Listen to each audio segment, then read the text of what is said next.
David, okay, you're working at a gas station. Find the gas cap.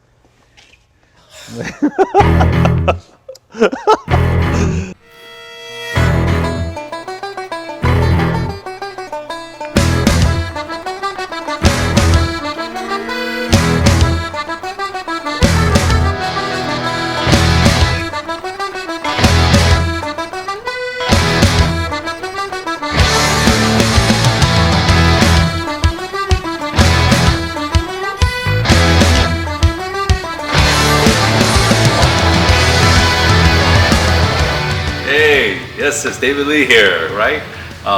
You know, today's a special occasion. It's my 10th episode with Jay Leno's Garage.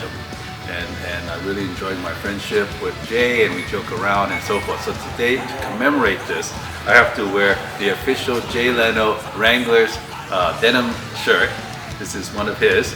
And so, you know, I think we're gonna surprise him with that. Are you wearing any denim socks? I don't wear socks because I can't afford it, since all of my money goes to Ferraris. So, yes.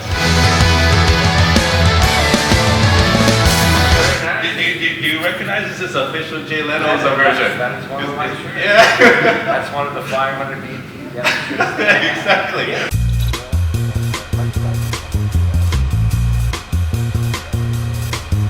Now, a lot of people credit the Hispano Suiza King Alfonso was the first sports car.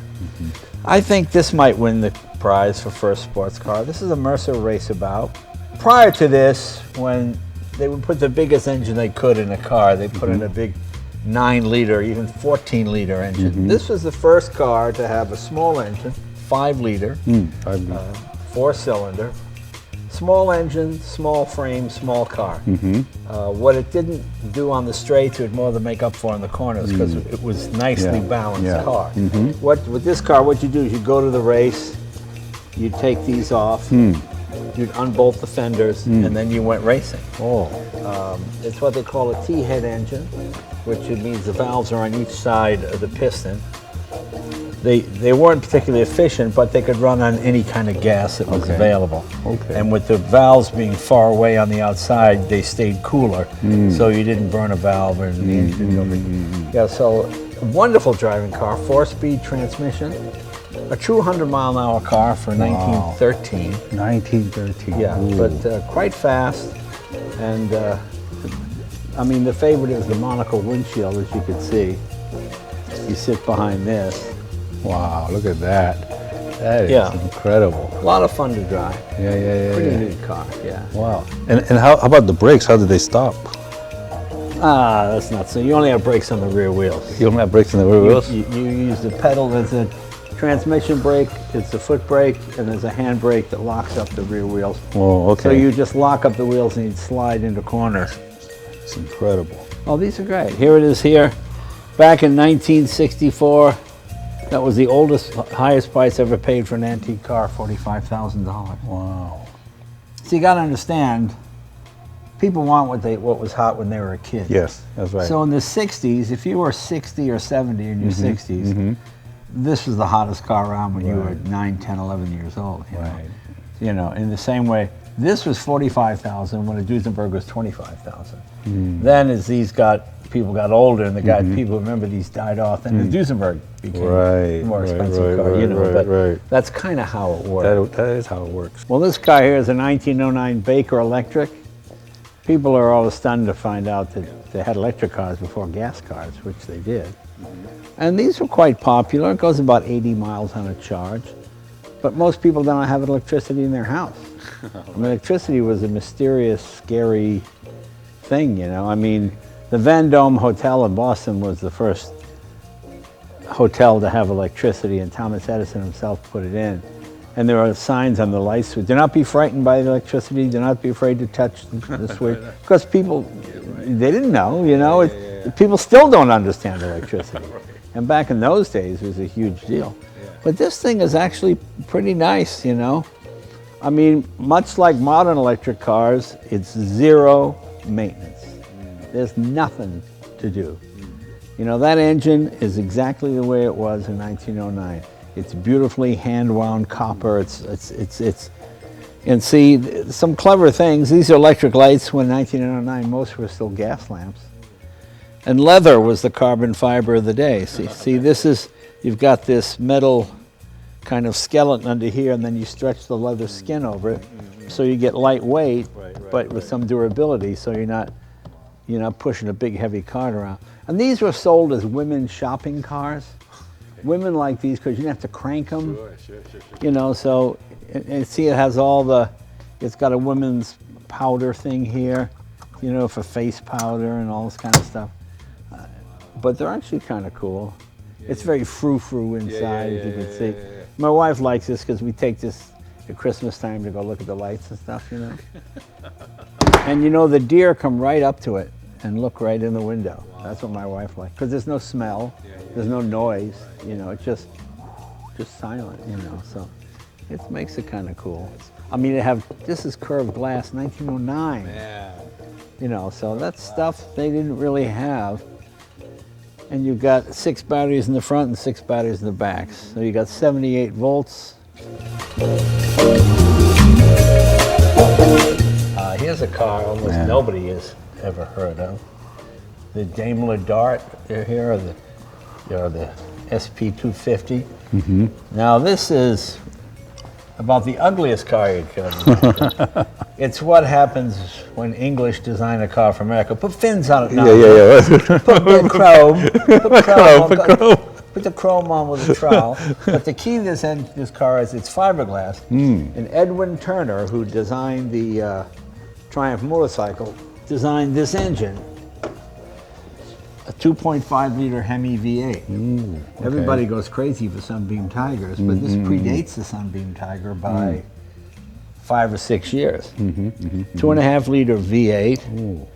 The only difference is I put a Mitsubishi alternator on it because it's smaller, and we put a Weber carburetor on it. But 180 horsepower, quite fast, really handles, and it's a lot of fun. It's a lot of fun. So a great car to drive is the Cosmo. If you've never driven a rotary, it's unbelievable. Yeah, the Cosmo. Oh, I mean the Mazda RX-7, right, is rotary. Right. This predates it. Predates it, obviously. Yep. And you can see the Japanese weren't quite sure what they're doing. It looks a bit like an Alfa Romeo, but also looks like a mid-50s Thunderbird. This is an expensive car, and they never sold it in the United States because it was too expensive. Nobody was, the war just ended. There was a lot of ill feelings about Japan. And Japan at that time was mostly, little paper drinks for umbrellas and stuff. Japanese stuff was junk. The first Japanese cars that came here literally shook themselves apart on the freeway because they didn't have freeways in Japan. Right. So to travel at 70 for an hour and a half, so they went back to the drawing board. Right. That's why Nissan is Datsun. When they send them to America, they like, if this doesn't work, it's going to ruin the Nissan name, so we'll call them Datsuns. So they sent them to that. And then once Datsun with the 240Z, then they went, okay, let's make this, let's go back to Nissan again. Go back to Nissan, but Datsun was just for America. It wasn't, the rest of the world was always Nissan. Wow. This white one is interesting. This is a 1959 Fiat Millecento, which means 1100. Lady bought this new in '59. She put it in her living room in 1962, and it sat there until I pulled it out in 2005. It's original paint. She had a party and somebody put a Coke can on the hood and scratched it. Original upholstery. It's a great little car, very light. If you were an Italian middle manager, this would be the equivalent of a Fairlane. It's not a Galaxy and it's not the little tiny one. This is the mid-range car. And it's a wonderful driving car, very light, very quick. There are so many Fiats that are based on this 1100 engine specials that people race. But it's only had 5,000 miles when I got it. Now it's got 10,000 miles. Wow, you drove it. Oh yeah, I drive it. It's a great driving car. Oh yeah, it's a great car. This 56 Imperial. Okay, now, before you had satellite radio, before you had 8-track or compact disc or any of that, you had this. Bring the camera over here. Oh, no way. The Highway Hi-Fi. No way. See? And this is factory. And the way they design it, it won't skip. No, it skips. It skips. It skips. But see, it moves at 16 2/3. Okay. It's slower. Slower. The idea was you're supposed to pull over and, you and your girl, you play records. Oh, okay. Not when you're driving. Yeah. You could. Yeah, okay. It's just you turn the corner. But it works. Wow, that's nuts. It's really kind of cool. Like I've never seen that before. Oh, you never seen the Highway No, Hi-Fi? I haven't. That was an option in cars in the 50s. David, okay, you're working at a gas station. Okay. Okay, find the gas cap. Attendant, could you put gas in this for me, please? Could you please hurry? It's inside here. Could you please hurry, please? I'm in a big rush. I've got to take my wife to the hospital. Please, could you put gas in my car? What, are you looking in there? It's Ferrari has it in there. Well, let's see. Well, if you think it's in there. Is it in there? No. No, it's not in there. Not Oh, in wow, there. that's a big trunk space. That is a big trunk, yeah. Okay. Don't tell me it's inside the bumper. Please, I've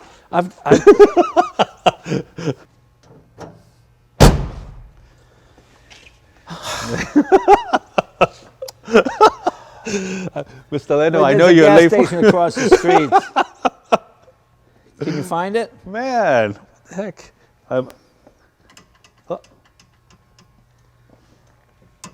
Good day, Mr. Bond.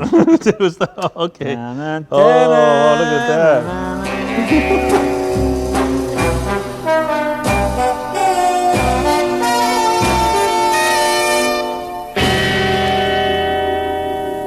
One of my favorite categories of cars is original unrestored. Guy bought this for his wife in 1957. It was too big for her to drive. She was kind of scared of it. So he put a few miles on it and then put it in his warehouse. And it sat there. That's original paint. That's the original chrome. Wow. It's a nice original car. These all rusted out, you know. There was galvanized steel, but nobody used it. So cars would rust out after just a year and a half, 2 years, you know. Not so much in California, but certainly back east with the salt. So this thing, there's not many of these left, you know. They're just big hulking cars that were gas eaters that people just junked as soon as they outlived their usefulness. But this one is a nice original car. Wow, look at that. That interior is very blingy too. I know, 1957. 1957, you know, the war was over, you know, we won, things are looking good, people, I mean, this is, just a huge car. Look at the size of this thing. I know. With a massive Hemi engine in it, just incredible. You know, all the What's it going to take to get you in a car like this? This is what a man in your position should be driving, Mr. Lee. Oh man. You know, those Ferraris, those foreign jobs, you can't get parts for them. This you can fix in any gas station. Yeah. Look at that. All the buttons are big and all the things are big. And so you don't need your glasses to see the dash in this thing. Right. It's a full-size car. All the things are just like Everything industrial is size. O-matic. Yeah. You know? Cruise-o-matic, shift-o-matic, all that Everything's kind of automatic. stuff. Yeah. Man, you drive out there, it's a statement for sure. You can't take your whole family in a Ferrari. This, you This you can- take everybody. Oh man, this is great. This is cool, Jane. Right.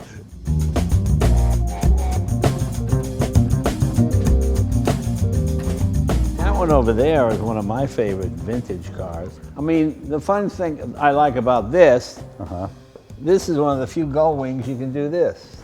Right. You can go to a car show and sit here, Yeah. you know, because mechanically, it's as good a car as anybody has. We did the engine, the brakes, and everything. But this is the way I got it. This is always a race car. It was painted candy apple red in the 60s. Then a hot rodder named Tony Nancy, who was the big hot rod upholstery guy back in the day. He did all the hot rods in Hot Rod magazine. Right. He did the interior. And it was raced at Riverside. It was Wow. just a race car, and I put it back to a street car again. Right. But it's fun because I can drive it like it's a car, and I don't. Okay, you kids, get away from there. You know, if little kids want to sit in this, oh, go ahead. You know, the fun thing now, being this age, I meet young adults who sat in my Countach when they were like 6 or 7. Wow. I meet guys like this all the time. Like, here's a picture of me. Wow. You know, oh, and I got black hair, and I'm putting and he's sitting in the seat. You know, it's kind of fun. Yeah, It's kind of fun, but that's what I mean. That's if you just buy what you like. Yeah. Like I was driving my Yanko Corvair this Sunday, and I know it's not a Porsche, but for America it was pretty good. I mean, it beat Porsche in '66, SCC everything, and it's a great car to drive. It's not expensive, and it's different. No one knows what it is. I meet young people that have no idea what a Corvair is. Right. They're cool. Rear end, no. It's a Chevy. I mean, they're stunned. Yeah, you know? you throw them off for sure. Yeah, I mean, this is the Well, Lambo I like. Yeah, I mean, this is the fun part is, I mean, I got that one essentially for free. I know. Yeah, I remember. You said that's but nuts. it was an old car with a blown engine. Don't forget it. It Yeah. wasn't. It didn't have the cachet it has now. Okay. It was an Italian car. There were no parts. Right. If you wanted, you had to write a letter in Italian to somebody in Italy. Yeah. Who knows anybody in Italy? You know what I mean? I mean, you could send it to the factory, but nobody's at the factory. It's sort of, you know what I mean? It was kind of, it was closed, and so you just had to do what you could, you know. Right. So that's why when the guy blew the engine, he figured this is just not gonna. I mean, I paid $80 for that one. Wow. I think in the very early '90s. I think it was '89 or '90, and that was a lot of money at the time. But by that time, like they had the Because that cachet, was right? that was '70. That was 70. Yeah. Now you why did you particularly buy this? Because they had many models. That you bought this compared They to the didn't. others. They just had Countach. Okay. I bought that. That was the last carbureted car. Everything was going fuel injection by '86. Okay. And I said, I want that carburetor thing. I want that fancy fuel injection. Stuff. Right. You know, right, it's so funny. You know, it's just so funny. You realize how long ago it was. I mean, that weighs twice what the McLaren F1 weighs. Wow. Jeez. That's almost 4,000 pounds. And the McLaren F1 is 2,200. So that shows you how far it's come. And then it's come equally as far since the McLaren. What year did you buy this, Jay? 99, 99. Okay. 98, 99. Okay. Yeah, in 99. Yeah. I mean, that's still there was a lot of money back then. What you paid for this? Oh yeah, but these came out in the early 90s. This was the first carbon fiber tub ever. Oh. You didn't have the carbon brakes even. You had steel was the best way to go. So the interesting thing about it, it still looks contemporary. I mean, a Countach looks like the 80s. Right, You just go, right, sure. well, that's not a modern sports car. Right. If this came out tomorrow, I think Yeah, people would yeah, go, oh, that's true. It's a pleasing shape because Yeah, aerodynamics don't Right. change. You know? Sure. And that's kind of, I mean, there's no big wing on it or any of that Right, goofy stuff. You know, right. that's what I like about it. So Jay, and does the center seating, does it really make a difference? I mean, as far as the driving? It does. Get in the center seat and you'll see what I'm talking about.